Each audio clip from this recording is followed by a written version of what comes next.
সন্ত্রাসবাদ মোকাবেলা করেই বাংলাদেশ সামনে এগিয়ে যাবে। ধর্মের নামে কোন ধরনের জঙ্গিবাদ বাংলাদেশে স্থান পাবে না।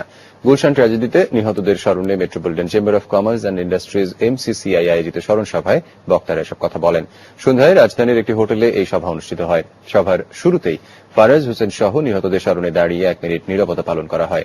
অনুষ্ঠানে মার্কিন রাষ্ট্রদূত বলেন, বর্তমান সংকট মোকাবিলায় সমাজের সকল শ্রেণী পেশার মানুষকে এগিয়ে আসতে হবে।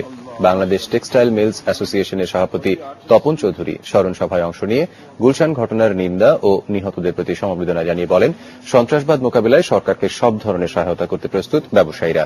MCCI এর সভাপতি সৈয়দ নাসিম মঞ্জুর বলেন, বাংলাদেশের জনগণ শান্তি ও সম্প্রীতির পক্ষেই কাজ করে যাবে। Markets dislike uncertainty. The current situation requires a response from us all. I want to encourage all of us to continue to speak out and condemn these acts of violence.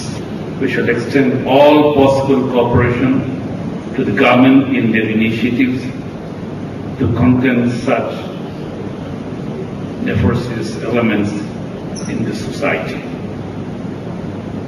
We also urge the government to bring the perpetrators to the justice at the soonest. Bangladesh stands united today against violent extremism in all its forms and hate in all its forms. Bangladesh stands for peace and coming together to preserve that peace and tolerance. That, ladies and gentlemen, is the Bangladesh way of life. নিরাপত্তা ও যানবাহনের শৃঙ্খলা রক্ষায় রাজধানীর গুলশান, বারিধারা, বনানী ও নিকেতন এলাকায় চালু করা হয়েছে বিশেষ বাস ও রিকশা সার্ভিস। সকালে গুলশান শুটিং ক্লাব সংলগ্ন